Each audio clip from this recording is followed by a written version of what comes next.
Welcome into the PHNX Cardinals podcast, presented to you by the DraftKings Sportsbook app, America's top-rated sportsbook. Like, subscribe, leave us a 5-star wherever you get your podcast. Johnny Venerable, Damien Anderson, Frank Sanders. We just watched the Arizona Cardinals get stunned at home by the LA Chargers on a last-second two-point conversion en route to a 25-24 defeat. And we're sitting here and we're contemplating, was this it for Kliff Kingsbury? Because they played a pretty good first half. The third quarter, you thought they were well in control. And then they had a putrid fourth quarter. The offense, two consecutive 3-and-outs when they had to pick up first downs. The defense not making adjustments. Vance Joseph continuing to play soft zone, continuing to put Isaiah Simmons as a slot corner, which failed him in the end. Where do the Arizona Cardinals go from here? We're going to talk about all that and more. But first, Damien Anderson, I want to start with you. Major takeaways.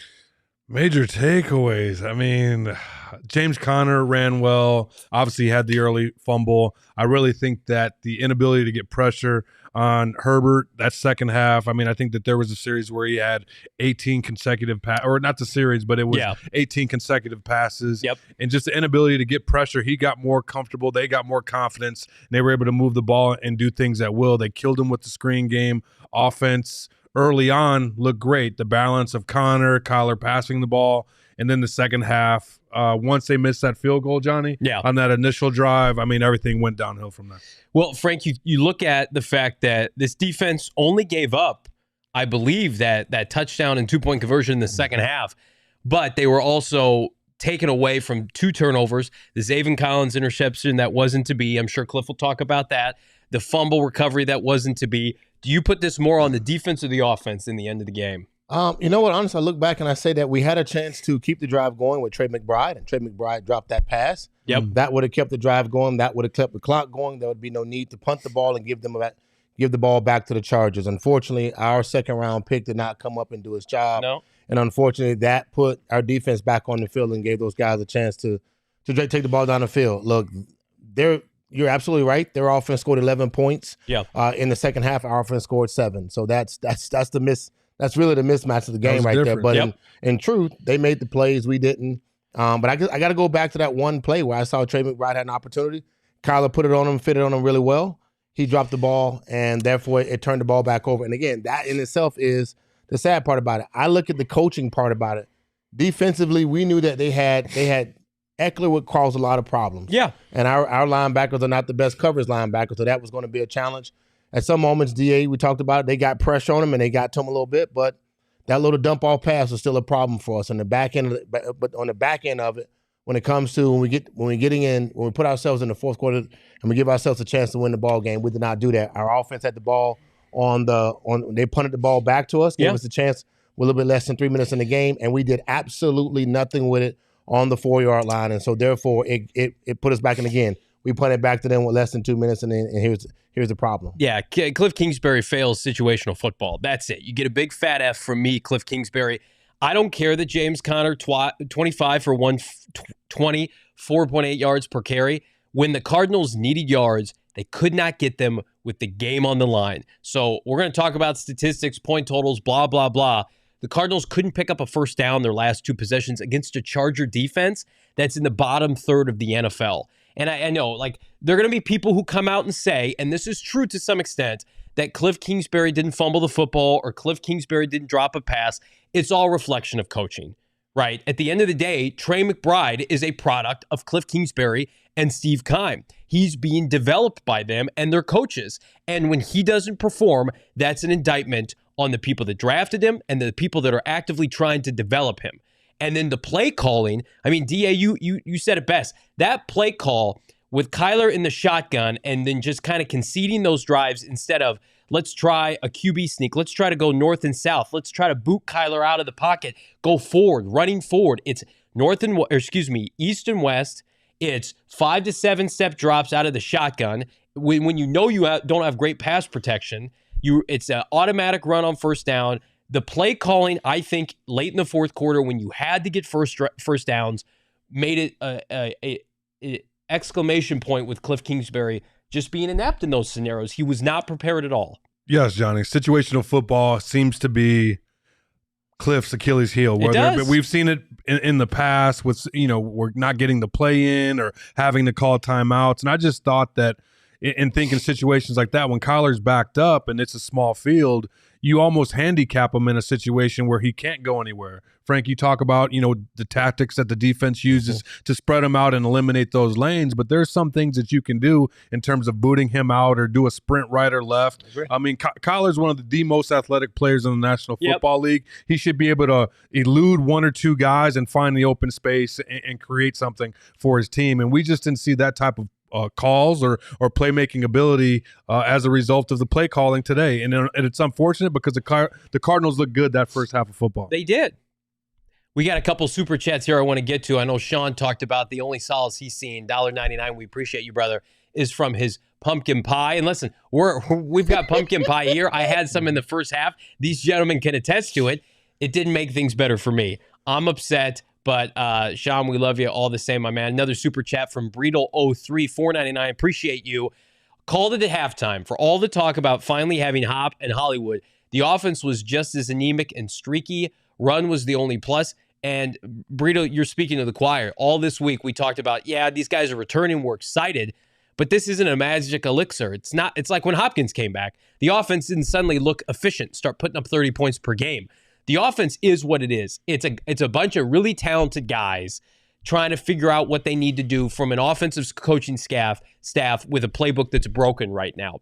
They have no identity offensively. If somebody had to tell you, what do the Cardinals do well on offense? Well, on a certain Sunday, they may run the ball well, or on another day, they may have a good pass. They have no consistency with their offense. And so now it's like everybody's like flush with receivers and tight ends and backs and whatnot. That's what they thought their focal point was going to be this year, their strength offensively. And DA, it's completely hit or miss. Well, I would say Hop and Kyler coming back gave this team hope, but let's not act like this team was undefeated coming into this game. They're 4-7. LA was 5-5 or whatever their record was. This was going to be a close game, and it was going to come down to turnovers and maybe who had the ball last. And we saw that happened today. What was the problem were, players at times when they needed to come in and be effective and do their job. Frank, you mentioned McBride dropping a ball or not getting a favorable call on turnovers. Those things happen throughout the game, but you can take it another, avenue past that and look at, well, hey, there became situational football. You needed first downs. Was that the play call or was it the person, right? Mm-hmm. And in some situations, I think it was a play calling. In another situation, I think it was the player. When you drop a ball, that's not Kliff. That's not Kyler. Right. That's a great play call because if it works, oh, my God, Kliff's the best. He's keeping his job. Everything's, awesome. So, I mean, it's a combination of two, and there's context to everything. But I think everyone's disheartened because we felt like it's a game that the Arizona Cardinals could definitely win, Johnny. Yeah, and they should have won. They had all the advanced statistics. They had yardage. They ran the ball. Listen to the Chargers' run offense. 13 for 65, 5 yards per carry, but they only ran for 65 yards. The Cardinals ran for 181, and they lost. And they averaged 5.3 yards per carry, but it's because when they had to run it, they could not. They were too predictable. We got people being brutally honest. Let's call it what it is in the chat. We love it. Keep it coming. The bye week now begins, and we're going to begin to speculate. Was this it for Kliff Kingsbury, either in the bye week or after this season? Because I do feel like, gentlemen, I was ready to come on this postgame show, had they won, no matter how they won, and said, winnable games in the second half, winnable games down the stretch, 5-7, maybe to 9-8, or God forbid, 10-7. Mm-hmm. You lose this game after you get your ass kicked in Mexico City on Monday Night Football. It feels like they gave it their all today, which is a testament to them, the coaching staff. But you lose this way, it's hard not to go into the bye week saying, we're 4-8. We're not going anywhere. I don't foresee that happening real quick, but almost only counts in ass whoopings and hand grenades. Yeah. I mean, that's the only time that almost counts. And I think that you like the passion, you like the effort, but at the end of the day, it's an L. Yeah, it really is, man. Unfortunately, look, I thought the performance of the team wasn't pretty, but we gave ourselves a chance to win. And situationally, it got down to the brass tacks on what you're going to do and how you're going to show up. And I mean, they themselves, giving the Chargers a little credit, they made the plays they needed to make. They did what they were supposed to do. They executed, and they executed better than what we did on defensive wise. We gave ourselves some chances, but they owned the fourth quarter. They said we're going to dominate the fourth quarter. We're going to have long possessions. And so when you say that, I look back and I say the Cardinals, we chose not to be aggressive. But that was the entire game, though. I would say, Frank, you and I talked about that. The inability, it was almost like a soft shell zone. What was that defense? Yeah, I don't know. You guys played the game. Explain it for our audience, what Vance was attempting to do and why it was so ineffective. Because everybody, including myself, is on Twitter saying, come up and play press man and make them earn it. And it's like he gave them 5 to 7 yards every time he dropped back. And it was very situational when they would bring pressure, and we saw where Herbert had to get the ball out quickly, and then we would make a tackle in the flats. Yeah. And I like that. I like that play calling. What I didn't like is just more of the case was they just sat back and tried to get home with 4 to 5, defensive linemen, and Herbert had all day. And I mean, occasionally he would do a sidearm throw intermediately, and that ball would get knocked down or whatever, get tipped, and we were on the wrong side of some of those calls. But I think that from the standpoint defensively, like the game plan was just bad. The inability to get to the quarterback, the inability to get pressure, get him uncomfortable was the reason why he was comfortable that whole second half, and they did what they did. Yeah, just defense-wise, based upon what we were trying to do and what we were doing defensively, I agree with Dave. It was more of a bend, don't break. Yeah. Yes. Maybe there's some... And it broke. But I'm saying, but it broke at the end, and that's the part where you thought you had a chance. Again, we go back to what we could have done if Trey catches the ball. If he catches the ball on 3rd and 10 or 3rd and 12, then we move the chains. We keep the ball in our possession. That's what you asked for. If you say it's one play that made the difference, then we can go back and say that's the one play. Because I know as a player, third downs mean everything. It keeps the drives, it keeps the chains. It put more pressure on them basically to use their timeouts. And so then that's what you was looking forward to. We didn't get that. Punted the ball, they got the ball, and they drove the ball down the field. That's the stuff where you're still trying to manage the clock, thinking that if they scored and we go into overtime, well, they had a little bit more. They had something else, another trick up their sleeve. They were in the same situation we was in, guys. You know what that was? Desperation.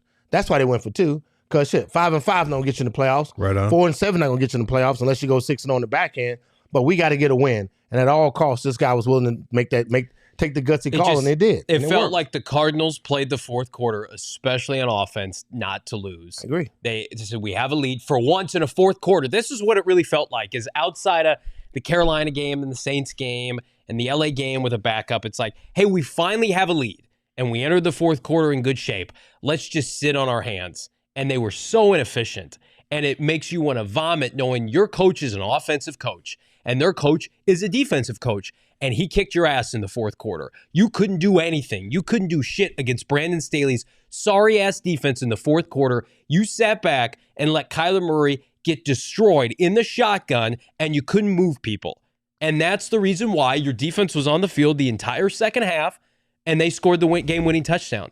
Because I didn't have confidence. As we saw when the Cardinals got the ball back with the timeout and 15 seconds, they couldn't even complete a pass.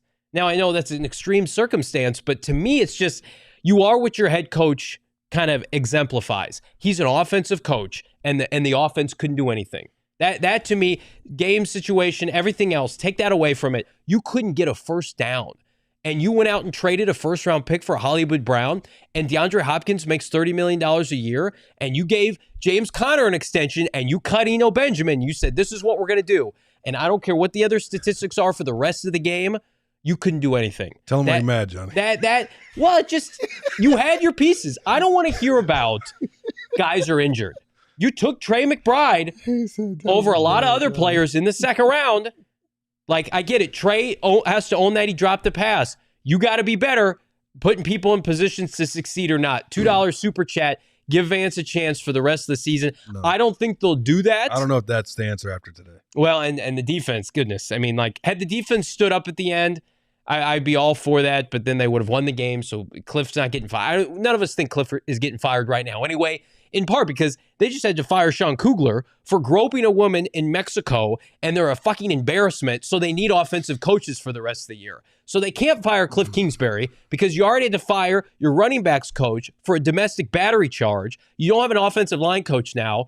Who am I going to go coach the offense with DA and Frank? That, to me, you fire Kliff Kingsbury now. I know people want to see it, and it's not even guaranteed at the end of the year, but you got to get through the next, 5 games? Yeah. $1.99 super chat. I'm getting more bricked for Sean. What does that mean? Oh, break. Okay, I understand what that means. Listen, we'll talk about the Sean Payton aspect of it as we get closer to the end of the show. Yeah. We're not gonna talk about. No. Here, get to this comment here. Hard Knocks is about to be a tire fire, or is it? Or is it going to be more propaganda for the Arizona Cardinals? Kliff Kingsbury designed 3 series that went 3 and out in the fourth quarter. You're exactly right. Hey, guys, real quick. This is this. It's not pretty, and it really could have been a better conversation on the back end. We walk away with the dub. That'd have been absolutely special. Looking at where we are, just as a team, I thought at the beginning of the week we had the optimism in the locker room, the way you guys, how they felt like they as a team was going to come out and play.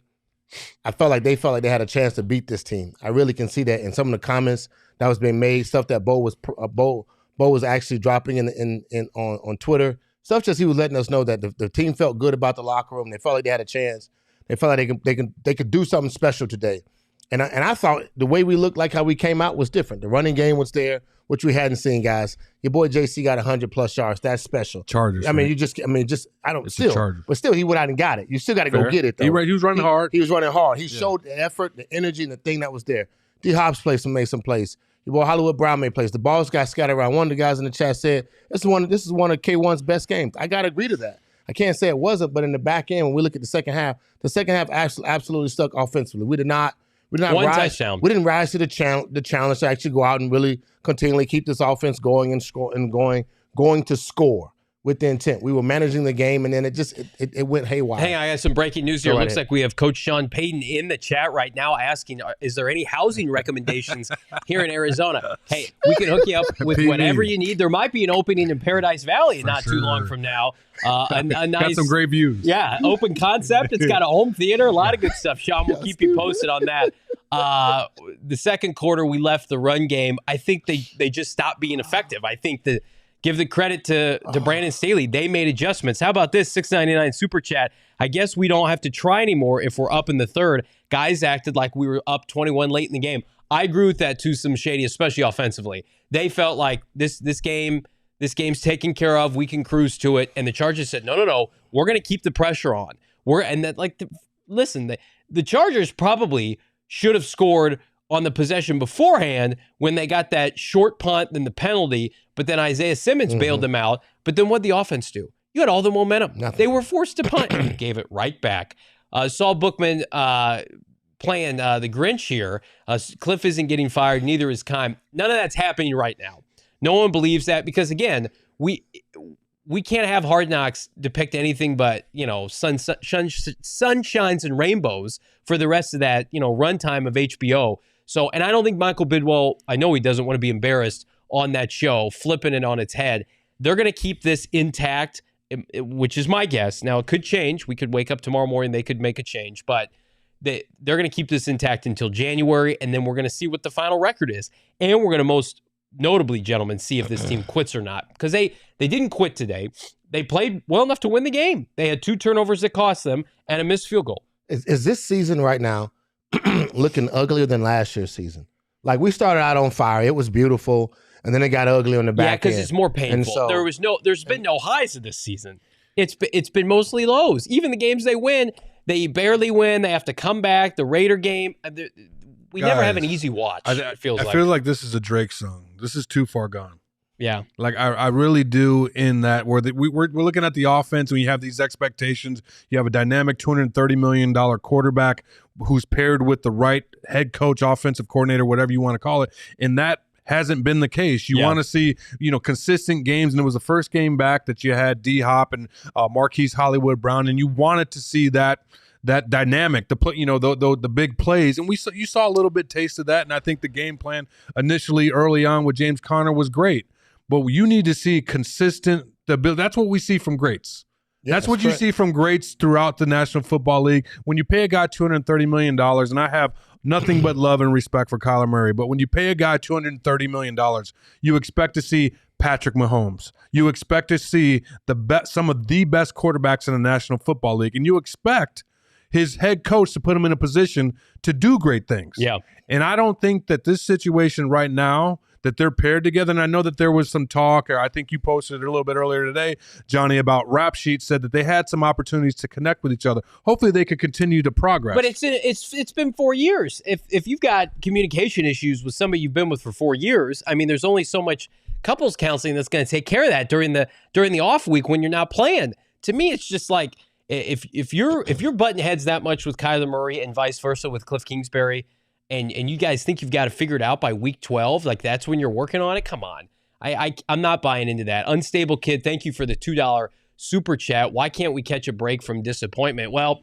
depends. I mean, we're going to be disappointed because it's a disappointing season, and they're 4-8. And it doesn't look like they're going to put forth much of anything this year. The playoffs are out the door now, basically officially here.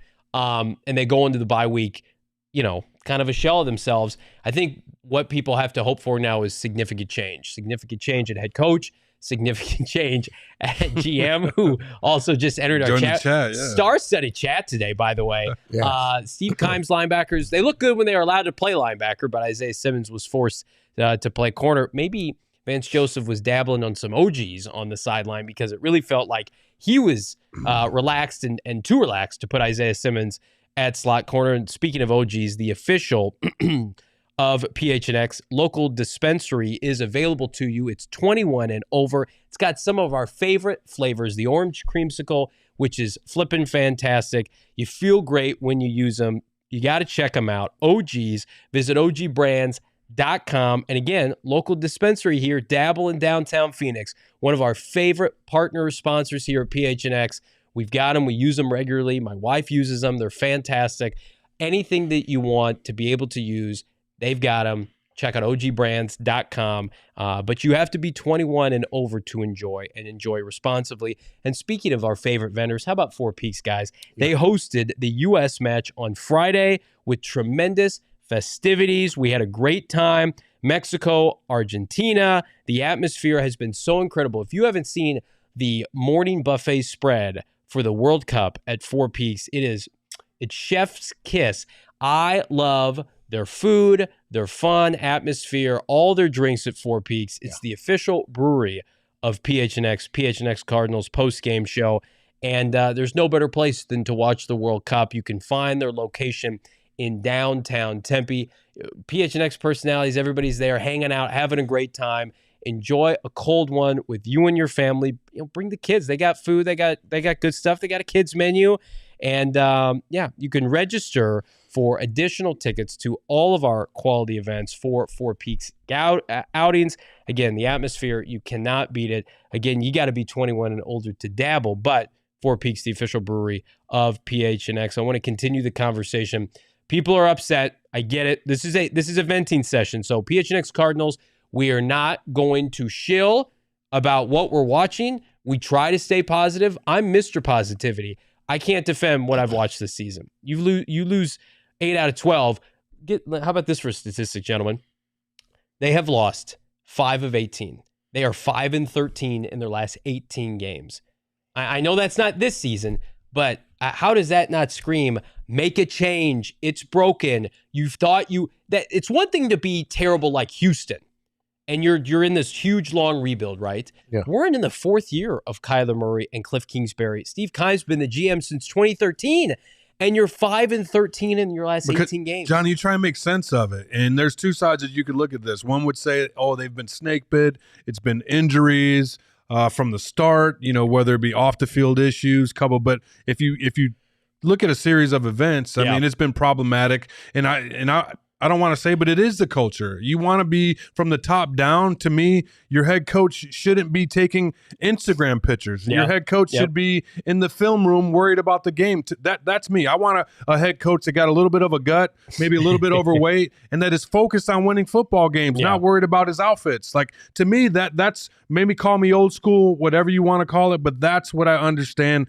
this game to be. You have to be dedicated. You have to be committed, and everything that I've heard about Kliff Kingsbury has been nothing but high level. Dude's there early, but off season or that maybe like the same reasons why I love Kliff, because he's a super cool dude. It's the same reason great human being. It's the same reasons why I question the head coaching. Like, because like just like the post on draft day, laid out, super relaxed. Like, to me, that don't look like you dialed in. You can do that. The new if you're word winning. is locked in. To me, you posting pictures on the beach. When was the last time we saw anybody knows what Andy Reid does in the offseason? When was the last time anybody knows what AB does besides going to golf events? You know what I mean? With his entire family, not with his shirt off. To me, it's like those little details, those little attention to details is what matters. That's what people care. So when players see that, I think that they're like, well, shit, if he don't care, then if he's having a good time, we all going to have a good time. Here's the problem. You hired him to have a relationship with your quarterback, and that relationship seems tentative at best, Frank Sanders.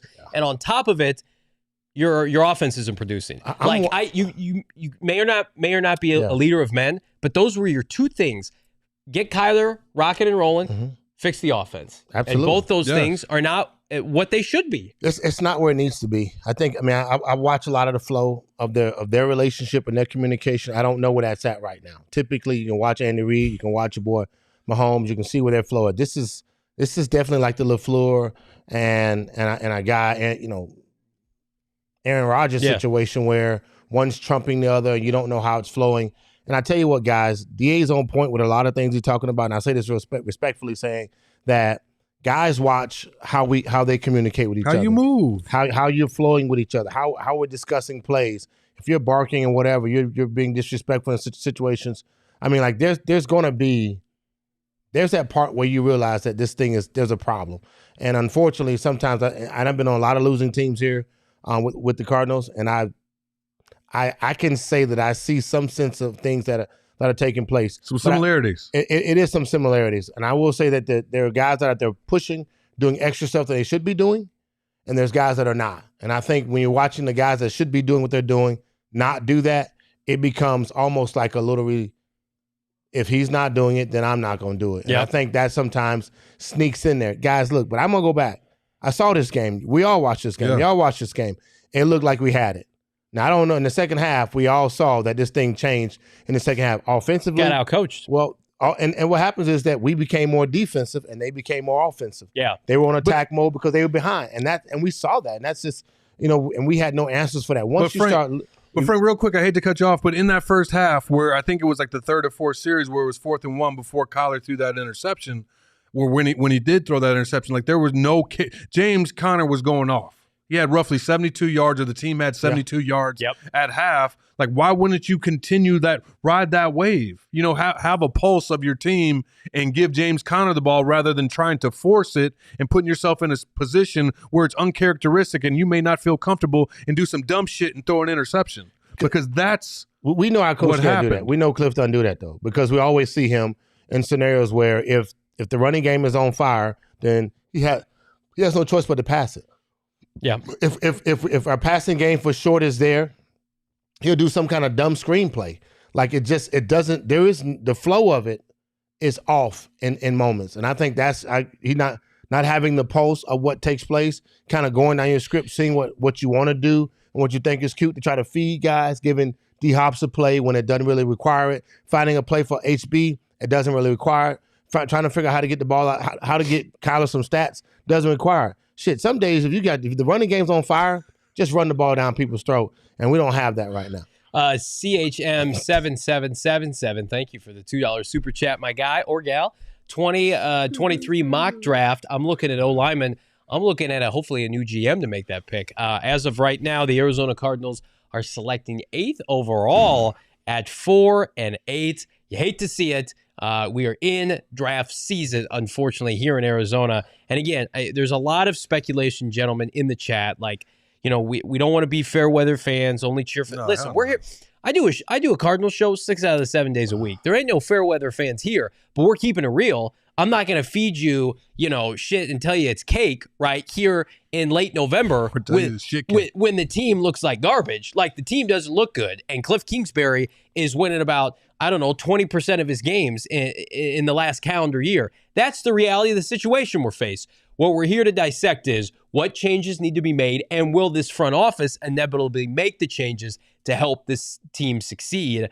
That it's all in the hands of Michael Bidwell right now. You can think of what you want with Kliff, but I mean, to be able to move off of Kliff, you got to move off of Steve Keim, because you cannot allow Steve Keim to hire his fourth coach. That's unprecedented. But you can leave him, Johnny. I think this is what you have to have, though. You have to have a coach that comes in and establish the leaders. He established the leadership and where he wants to change and what he wants to do with this team. Like you could have that, and then the success of getting the guys and telling guys specifically, this is your role, this is your job, this is your task, go do that, and that's all I need you to do. Yeah. Like if you get guys under that same mentality, realizing that it's all I got to do. Like we watched Tampa Bay last year hire a ton of players. They brought players in and they had specific jobs to do. And once they knew that, they went out and did their jobs. And I think that's the part where, right now we're missing that. And I think to bring a new coach in, that would bring excitement to the fan base, but it would also bring a different kind of mentality to the locker room. Kyler Murray needs a new head coach. I'm sorry. Like, there's not one person that can look you in the eye and make a case that Kliff Kingsbury is good for Kyler Murray right now. Because regardless of how you feel about K1 and he needs to be better, he's making $180 million guaranteed. He is your best option at quarterback. You can go out, Michael Bidwell, and spend big money on Jim Harbaugh or Sean Payton and get them to coach your team next year. What you can't do is eat Kyler Murray's contract and then go find somebody better than Kyler Murray. That's not going to happen. Not in a singular offseason. It would take years of tanking, getting a top pick, developing them right. Kyler Murray's in his mid-20s. We've seen Kyler Murray be an MVP caliber player. We know it's there. And he wants to win, clearly. That's why he butts heads with Kliff Kingsbury. But what you can do is you can upgrade everything around Kyler Murray to make him the best possible version of himself. Guys, I don't think that talent, and I'd hope the chat gets this, I don't think the talent is the issue, but I think the coach's job is get the most out of that talent. And that's not happening. And put them in positions to win. I mean, I don't care what level you look at that, whether it's junior peewee, high school, college, professional. It's identifying a talent and seeing what's work and what doesn't work. Being able to pivot. It's not being the most intelligent people aren't the always the best survivors. It's the ones that are willing to adapt. And I think that if you look at this Arizona Cardinals team, they haven't adapted from, year 2 to year 3. We've seen progression, but since the first 7 games of the year last year, Johnny, I mean, Kyler has went 11-17. Name one homegrown offensive player that Kliff Kingsbury has been a part of the drafting and developing process where you could say he is a plus player for this team, a homegrown draft pick. Besides, Kyler. That's it. Literally the first player that Kliff was overseeing as a part of this franchise, and you can make an argument now, how much has that been Kliff Kingsbury with how much Kyler has regressed this year? Not a running back, not a tackle, not a guard, not a center, not a tight end, clearly, not a receiver, and they've tried, sure as hell they've tried. But, Kliff can't take credit for DeAndre Hopkins. There has not been one singular offensive skilled player or lineman that Kliff Kingsbury has elevated since he's been drafted by the Cardinals in 2019 and beyond. And we get up here and we talk about Sean Payton, and that may be a pipe dream to some people. We happen to believe it's a real possibility. But look at what that guy did with undrafted free agents like Jimmy Graham and Alvin Kamara in the 3rd round and Michael Thomas, all of these players, time after time after time, elevating them, making them. Taysom Hill would probably be out of football if it wasn't for him.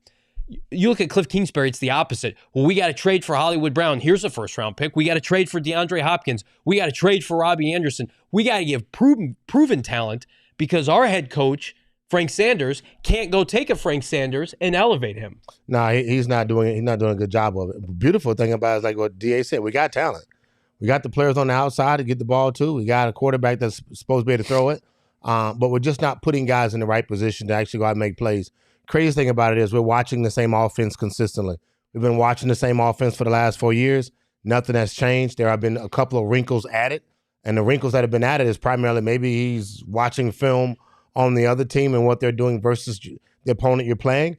Add that little wrinkle in, and then after that, you get away from it and go back to being you. And I think that's the sad part about it. We all watch film as players. We watch what other teams do well. We might steal 1 or 2 plays. We add it into our system. We run the play, and then after that is basically that's what we've seen Kliff kind of do. I don't see anybody on this team being elevated.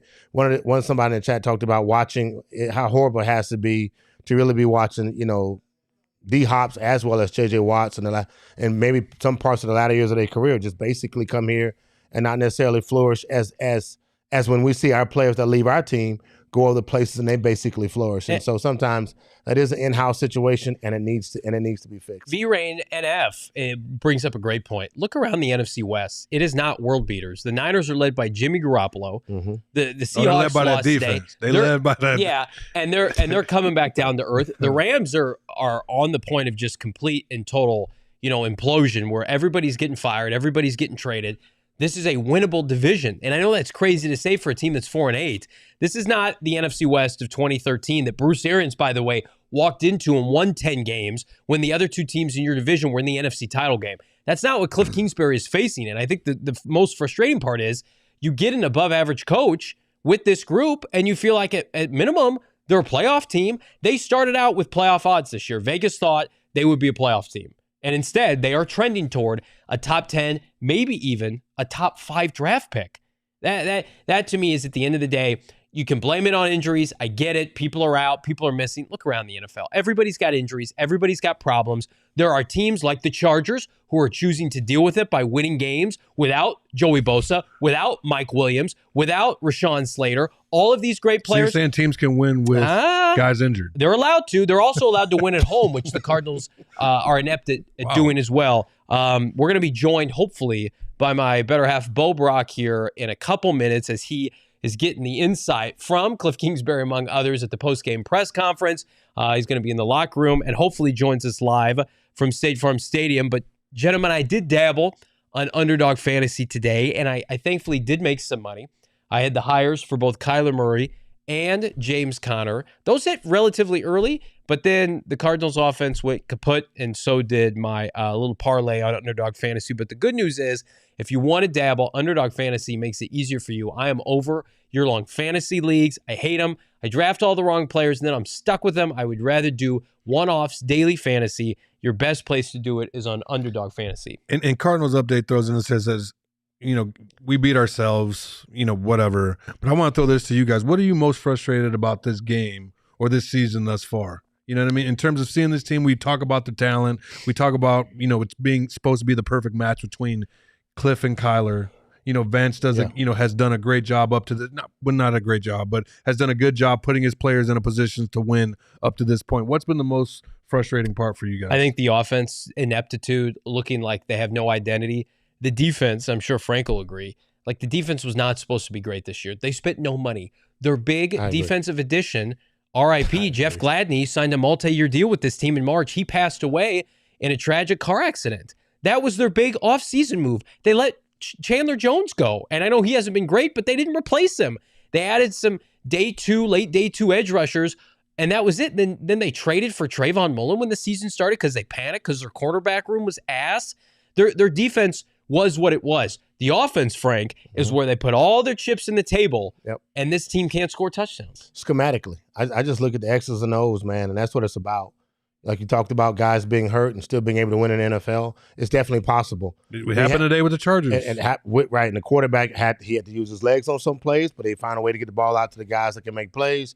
And they ran routes that was absolutely beneficial for them and attacking our guys in their weak weak points, right? Basically, because we looked at Eckler catch balls at the backfield. We watched these guys run angle routes or little what we call basic choice routes for the running back. That has always been a problem for us for the last 2 years, 3 years in our linebacking core, and we have not fixed that. Scheme-wise, watching the offense not be able to maneuver and get the best out of guys is definitely my biggest problem because I feel like we got the talent.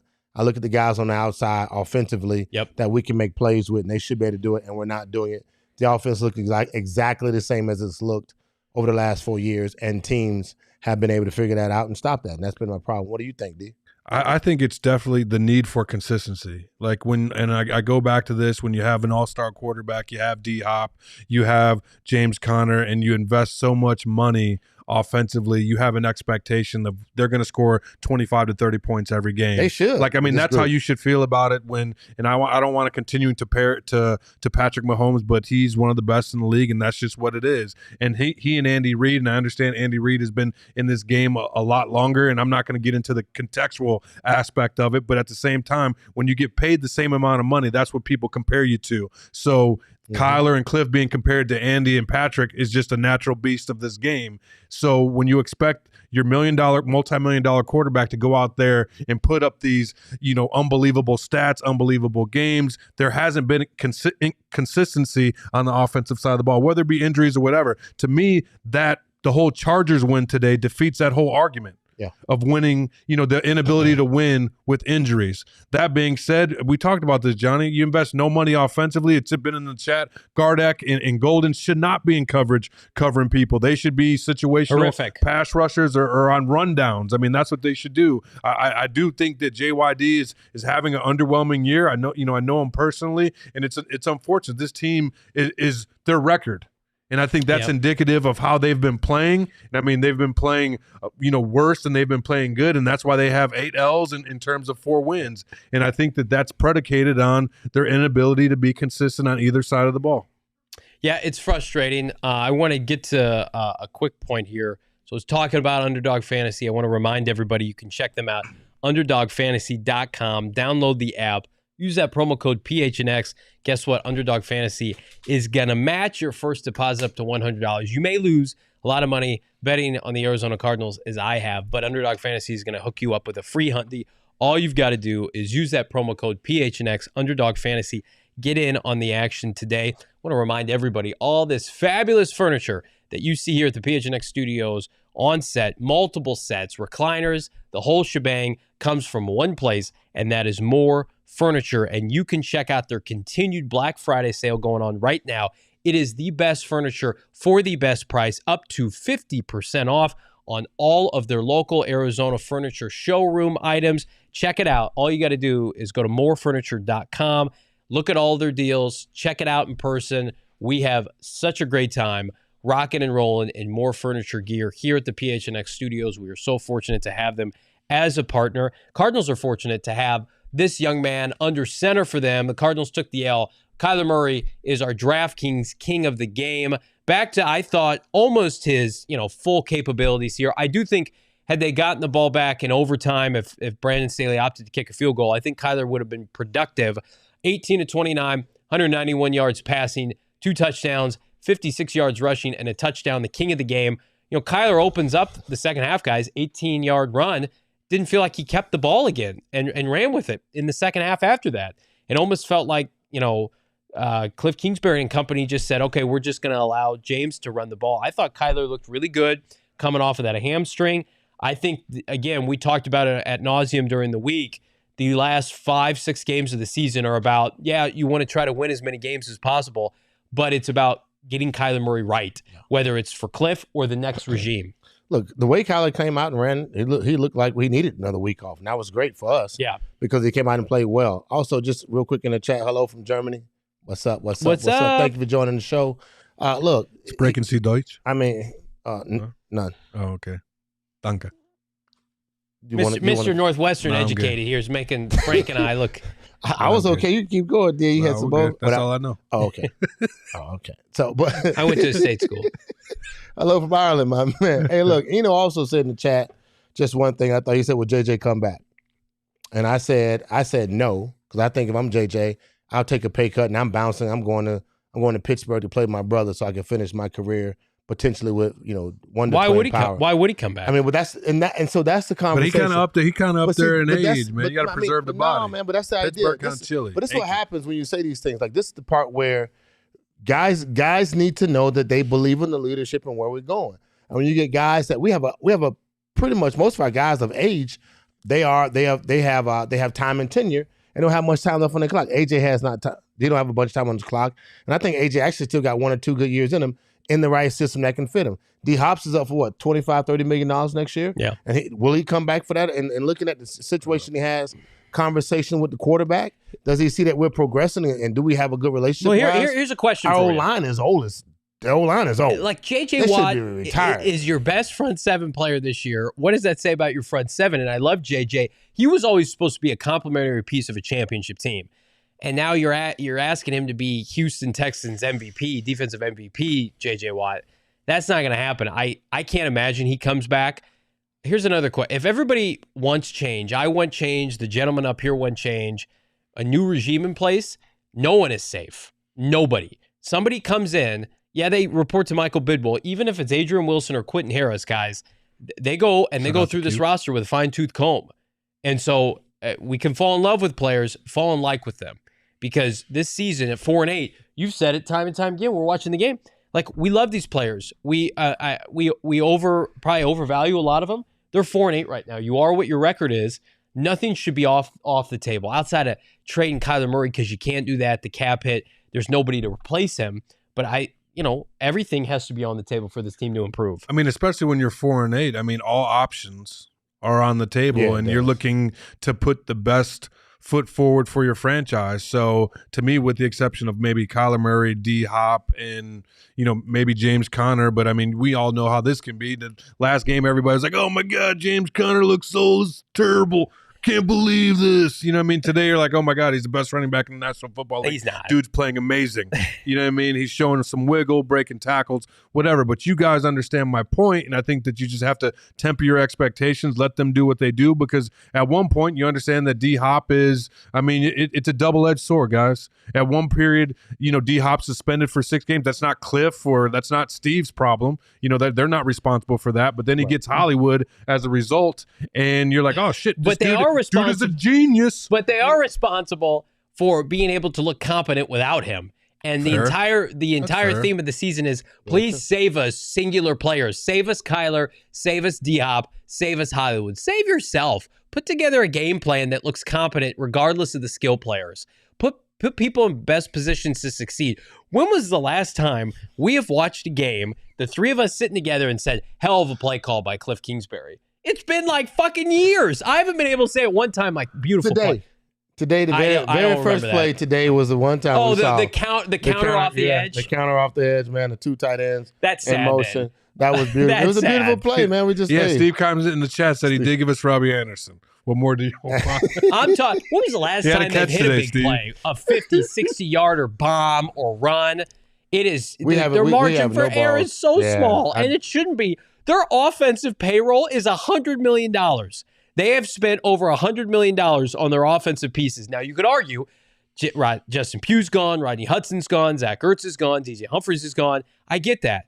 But, I mean, the Cardinals were not winning games when those players were in the lineup either. Yeah. This is a bigger issue than just injuries. The locker room right now is absolutely.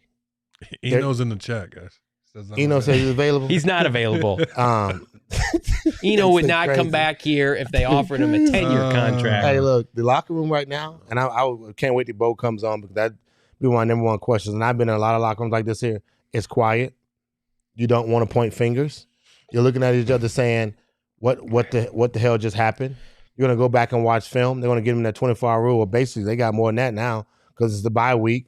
But what you will see is when guys come back, and you're going to have this is going to be one of the longest weeks they ever have in this process of getting to the bye. We don't have to play next week. Yeah. But sucking this L up after basically giving it away, looking at themselves and saying, who do we trust now? How many guys? You got to finish the season. Who's going to quit on us? And this basically was the moment where this is a tall sign of. What do they have to can do we that get L? to the, What do they have to do that L again? Suck it up. We have to suck that L big time.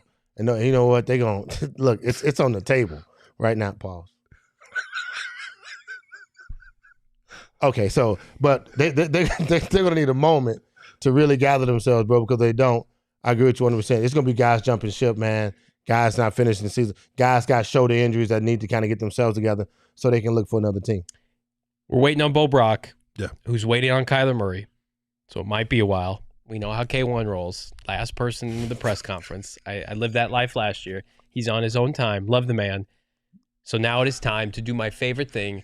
It is time to speculate. Emma, do you have my favorite graphic? Producer Emma Extraordinaire. Johnny, come on. Do I have your favorite graphic? Chef's kiss. It is Sean Payton Watch, Mother effers. Here we go. PHNX Cardinals podcast, who, by the way, started this trend. There's a tweet that I want to point out. My guy, friend of the program, Kyle Odegaard, tweeting out, if Sean Payton is truly interested in the Cardinals and the Chargers, that today was a good result for Arizona. And we don't root for losses up here, but I mean, Brandon Staley's job, a little bit more secure today. Doesn't look like they'll fire him tomorrow. Kliff Kingsbury's job hanging on, I imagine, by a thread at 4-8. Go look at the Chargers' schedule for the rest of the year. It's a lot of slop. I think they're going to eat and they're going to get into the playoffs. Look at the Arizona Cardinals are not going to be a playoff team this year. Indo facto, Sean Payton, come on down. Come on down. Let's get the checkbook ready. And here's the thing. In all seriousness, gentlemen, I am going to be so pissed off if and when they let Keim go and Kingsbury go, and Michael Bidwell sits up there. We love you, Michael. Come on the show. Friend of the program. He's not, but hopefully future friend. If he sits up there in January and says, now I got to start my search. No, start it now. It's the bye week. You're going nowhere with this group. Start making phone calls. Nobody says you can't do under the deal tables right now. You're a businessman. You got your own airplane. You got a flipping private jet for your team. Start wheeling and dealing. Call up Jeff Ireland, who's the assistant GM for the Saints, Sean Payton's buddy. Make him an offer that, hey, Black Monday, you're our guy. And then and start talking to Sean Payton. Sweeten the deal, D-Hops maybe, because they can't get Michael Thomas healthy. Maybe JJ. You got to sweeten the deal really well to get to Sean Payton. I'm here. Here's why. Cardinal fans are going to be pissed at me for saying this. As long as you've got K1 and Sean Payton, I don't care what the rest of the roster looks like. You're going to find a way. Yeah, no one else is off the table. It's a coach and it's a head coach and quarterback league. Everything else is moot. I want to keep all of our good players and picks, but that doesn't. The rosters. Everybody thinks the roster's good now, and they've won 4 games because their head coach and their quarterback don't get along, and the head coach is failing this organization, and the GM, to a lot of extents, DA is failing the organization. I mean, but you can say, Johnny, the argument can be like they've lost to some good teams. You know what I mean? Like, I mean, when you look at it, with the exception, but they're supposed to be a good team. But they're not. I mean, as we just said, 4 and 8.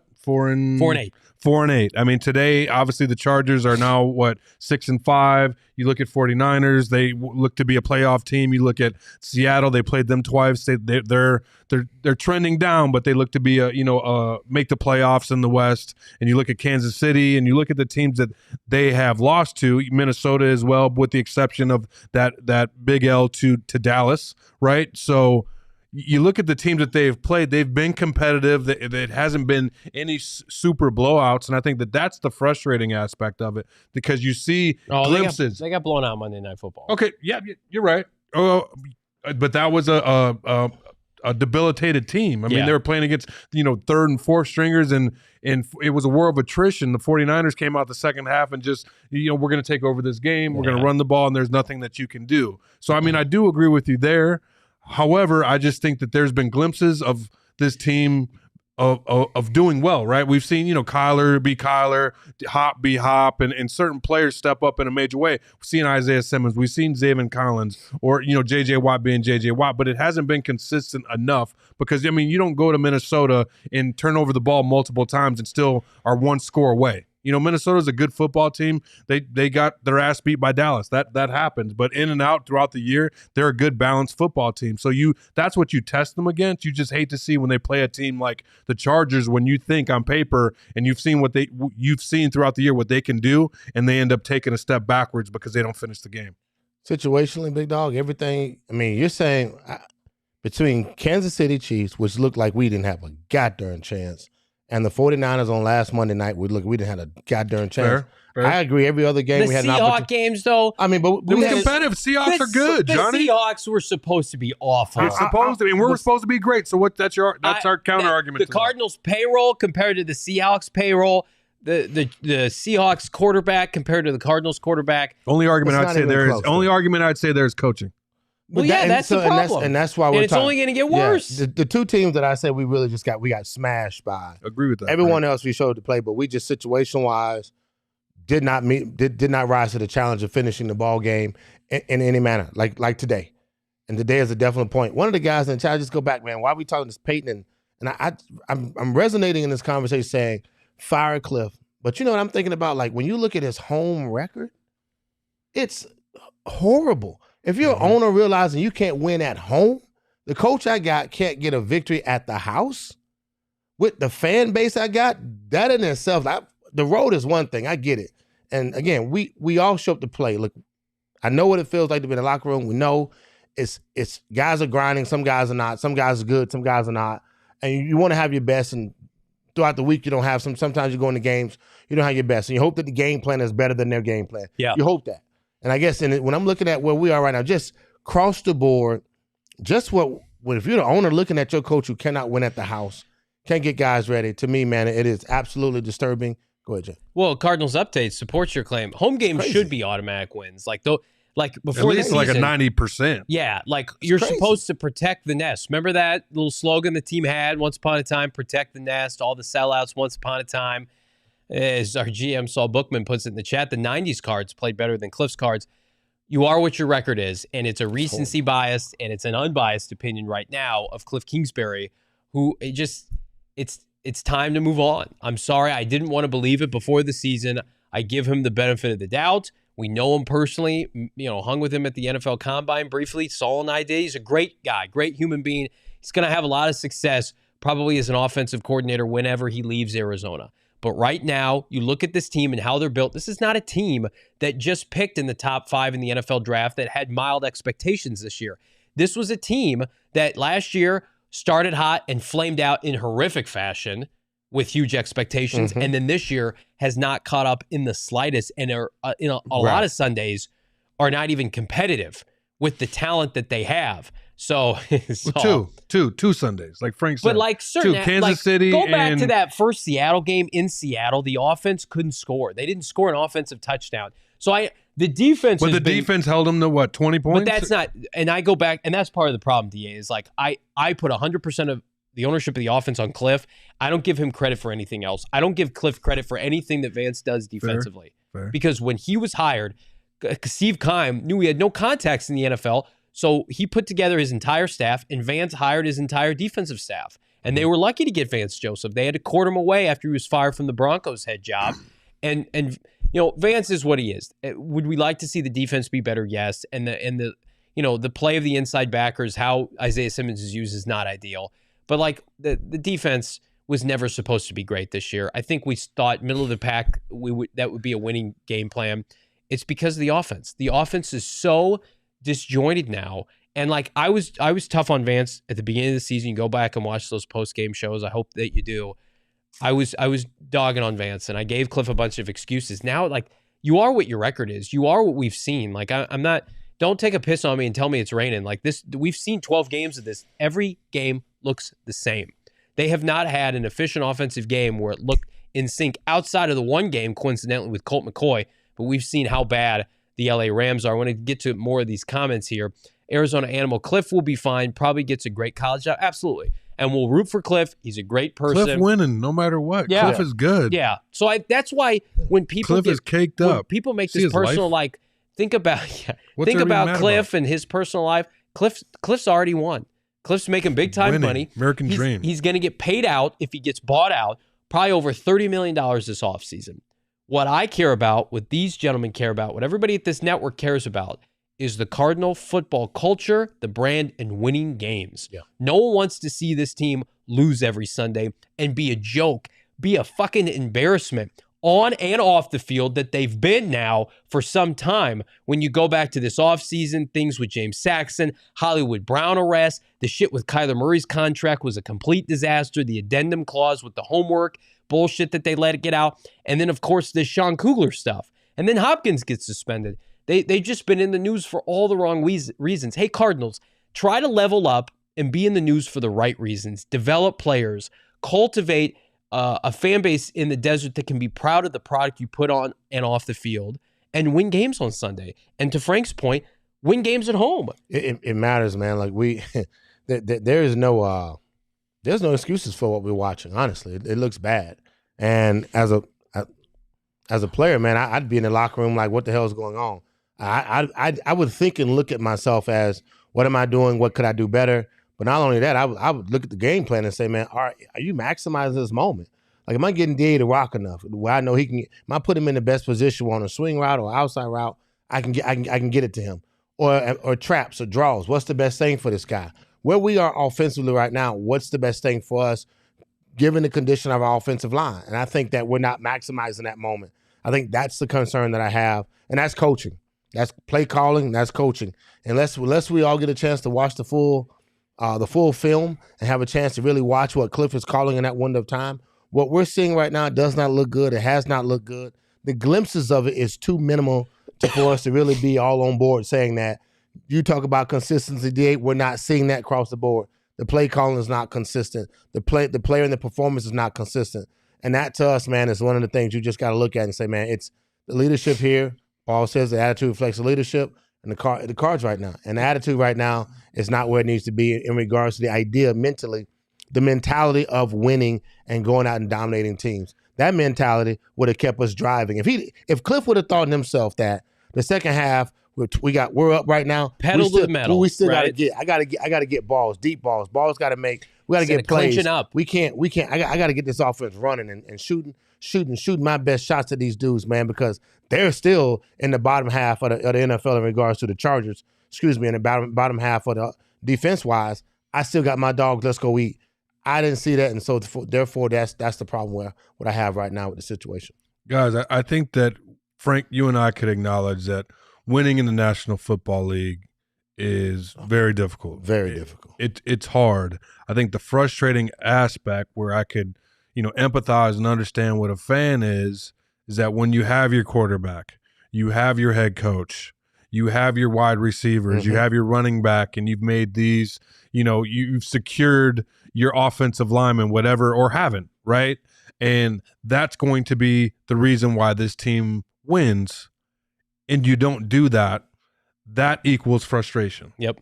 When you had no expectation on Vance, it's like, yeah, we got some good guys, bend but don't break for the most part, be opportunistic. But when the foundation of your success is on the offense and the reason why I truly believe Kliff and Kyler are tied together, why this thing happened out here in Arizona was because they saw an opportunity to get Kyler and how can we make this work? You saw what McVay and Shanahan were doing in L.A. as well as San Francisco. You thought that you had some. And this game is a gamble. And as we said, it's difficult to win, and you're seeing that. And I think that Kliff has taken Kyler so far, but when you still have those situations where it's situational football and you continue to come up short, and that's what this season is, being 4-8, and winning 4 games, losing 8, all the burden and all the onus is going to fall on the head coach. Yeah. Yep. You can almost accept, like, and Willie in the chat said both these teams suck. Both teams not great. And at the end of the day, Cardinals just worse. Agreed. They're 5-5 now. They're 6-5. They got a winning record. 4-8. Right. They got a winning record. They also play in a much tougher conference and a much tougher division in the AFC West. Now, the Raiders and Broncos aren't great, but they're in a division with the Chiefs, and they have to play top teams in the AFC. The Cardinals' schedule, I think it was overblown to begin the year. I don't think it's been nearly as difficult as some make it out to be. And again, like, the Cardinals were expected. They've been favored in many losses this year. Not favored to cover, favored to win outright. And when you're favored to win outright and you lose, like it's happened time and time again, dating back to last year when they went to Detroit and lost in humiliating fashion. Man, they were like 14-point favorites in that game. Yeah. Lost by 35? Yeah. It's 35. And that's a reflection of Kliff Kingsbury. 35 points. Broncos are awful. I agree with Saul. I mean, they're terrible. Yeah, somebody's got to win that game in a couple of weeks. Hopefully you won all your bets, and you did it using the DraftKings Sportsbook app. My DraftKings pick of the week, one of them was I did pick the over in this game, which did hit, which was a lot of fun. I also loved the Cincinnati Bengals today at +1. They took care of business at Tennessee. And listen, it's not just for quality NFL matchups, but you get boosted left and right using the NBA Boost on the DraftKings Sportsbook app. The NBA season is heating up, and it's been a lot of fun for me because not only have I been dabbling on over-unders and spreads and point totals, but all the player props that DraftKings has, it's unparalleled. Listen, if you're not betting on DeAndre Ayton and all of his overs lately for the Phoenix Suns, you might want to think again. You might also want to download the DraftKings Sportsbook app. Use that promo code PHNX. Place a $5 pregame moneyline bet, NBA action tonight, on any NBA team to win their game and get $150 in free bets if they do. That's promo code PHNX only at the DraftKings Sportsbook. Minimum age and eligibility restrictions apply. See show notes for details. We are anxiously awaiting Bo Brock live from State Farm Stadium. They're moving like turtles right now in that locker room. Kyler spoke, and like Kliff Kingsbury, didn't say a whole lot. If you've been following our guy Bo Brock on Twitter as well as PHNX_Cardinals, you can see that footage live. So check that out simultaneously while you're watching this podcast. But gentlemen, give me your assessment now where the Cardinals go from here, because you guys have unfortunately been a part of teams that have been knocked out of the playoff race in November, right? And this team is 4-8, and they've got a lot of high-priced veterans on the roster. This is not a young team.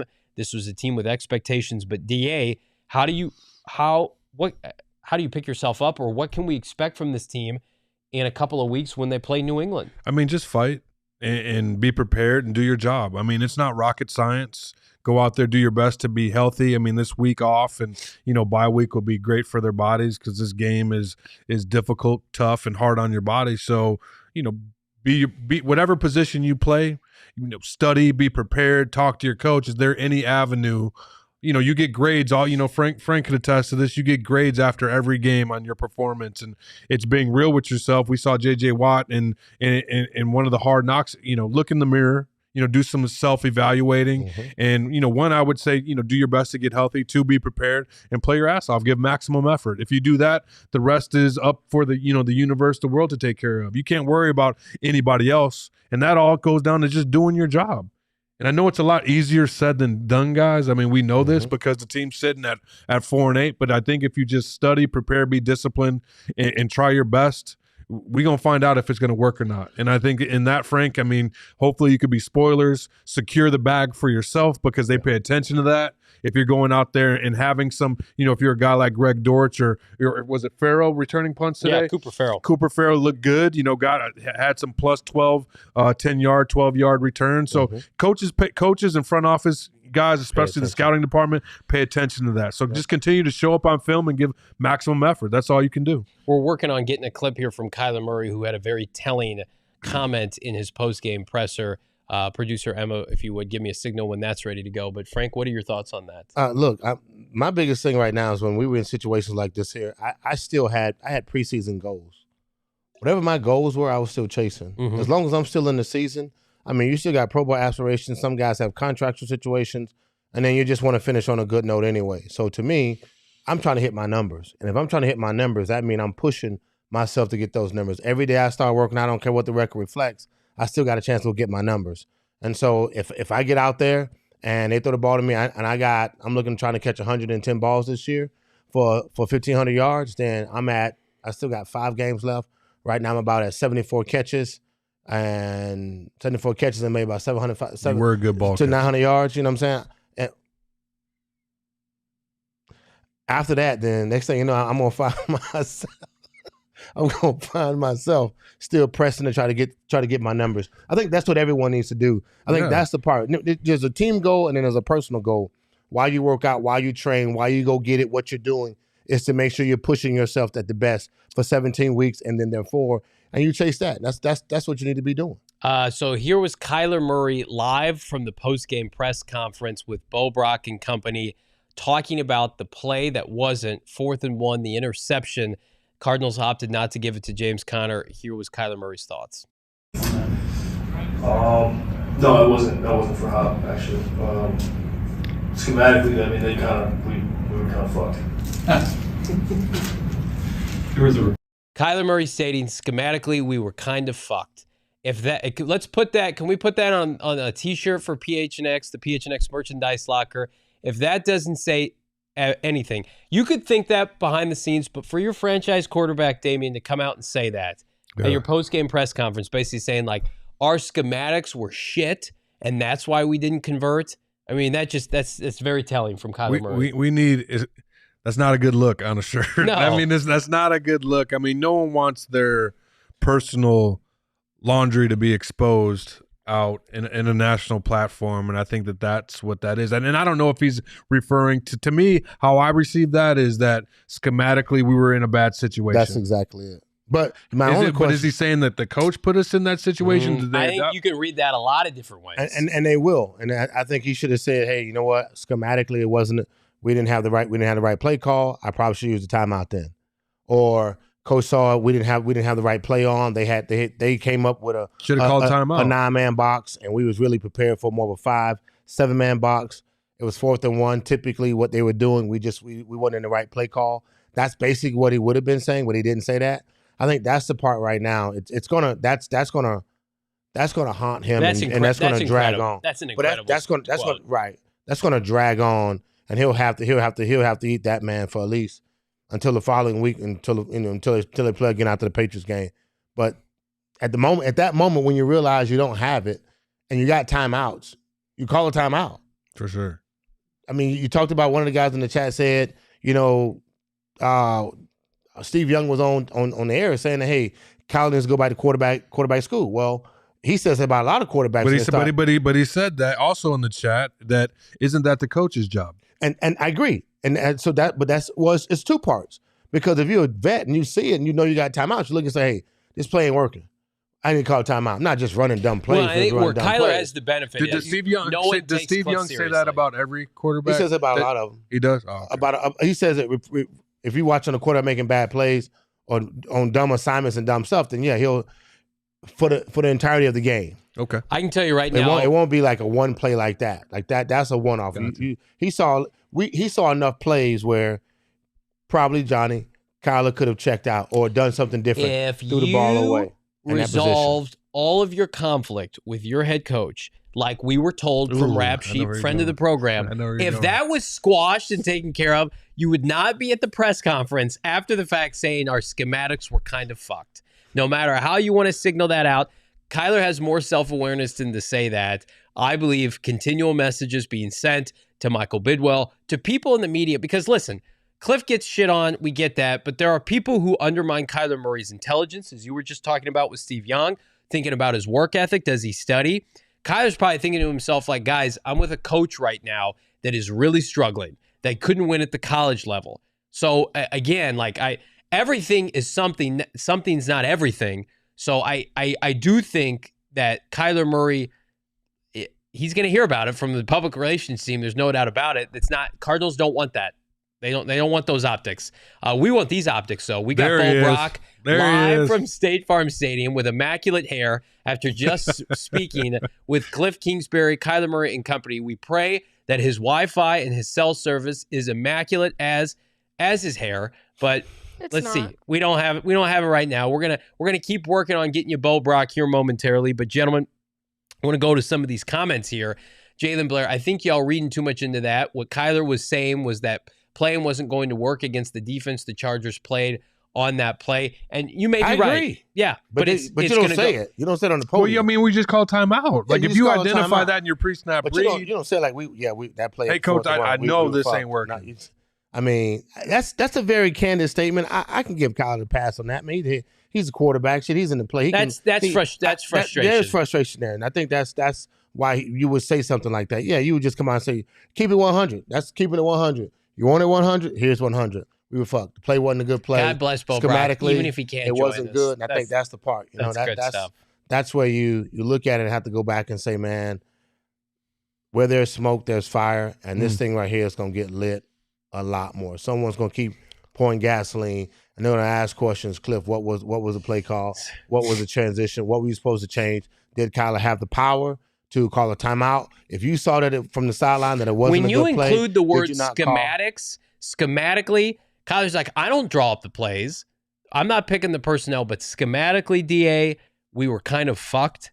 That tells me that you're putting ownership on what we had out there. Did not set us up for success. Well, yeah. Well, I mean, it all goes with the pre-snap read. And so if you say something like that, it's insinuating that they had an advantage. They knew what was coming. They did. We weren't in a good situation. So to me, that would warrant the head coach either calling the timeout or I'll just step away like, hey, we need to, or to check with me, but that wasn't maybe a check with me being they go up to the line and you go through your series of calls and he makes a dummy call or he changes the play. They maybe, I guess they didn't have that in that type of situation. So to say schematically they were at a disadvantage, to me, that it could have easily been some type of timeout called from either Kyler or Kliff. All right. Take two, Bo Brock live from State Farm Stadium. Let's see. Drum roll, please. No, he ended the call. He's done. He's done, son. And so are we. I want to remind everybody, check us out, gophnx.com. We're having a premium merchandise Black Friday blowout sale right now. Items up to, I think, 90% off. There's a t-shirt that's 99 cents that I have bought multiple times, different sizes for friends and family. The best part is if you're a diehard, which why wouldn't you be at this point, which you can get exclusive access, content, and more. You get a big fat discount on top of all the immaculate deals that we've got going on. Producer Emma, we should try one more time. I mean, we can try. Let's try it. Let's give it a shot. Bo's reception signal, it might be on Kliff Kingsbury's plan at this rate, with the kind of communication that we're getting here. Yeah, he's not. There's no connection. See, our schematics with Bo Brock are kind of fucked, but we're not here at PHNX and PHNX Cardinals. I want to remind everybody, be sure, like and subscribe. Leave us a 5-star wherever you get your podcasts. Saul Bookman, Johnny, why didn't you go live earlier? Johnny, schematically, we were fucked. Hey, but that's never this show, Saul Bookman. Producer Emma and I, we've got it on lockdown. We're always live, halftime, post-game show, and it's because of all you. And I want to make something abundantly clear. This was not a fun conversation to have today, but it's made all the more fun by everybody in the chat, all the support here. This is a safe space. We're going to talk about what needs to be discussed. We're not going to sugarcoat it, but we have unwavering support for this franchise. We're not jumping ship yet. We're just asking for better things. We're asking for improvement. Be better, Cardinals, because we're ready for a winner here in the desert. Damien Anderson, Frank Sanders, Johnny Venerable. We're back mañana on Monday to break it all down. Could we have a coaching change? One of several, potentially, perhaps. Nathaniel Hackett, maybe Kliff Kingsbury, maybe Vance Joseph. We will see, but we will see you on the show tomorrow. Thanks. Take care, everybody.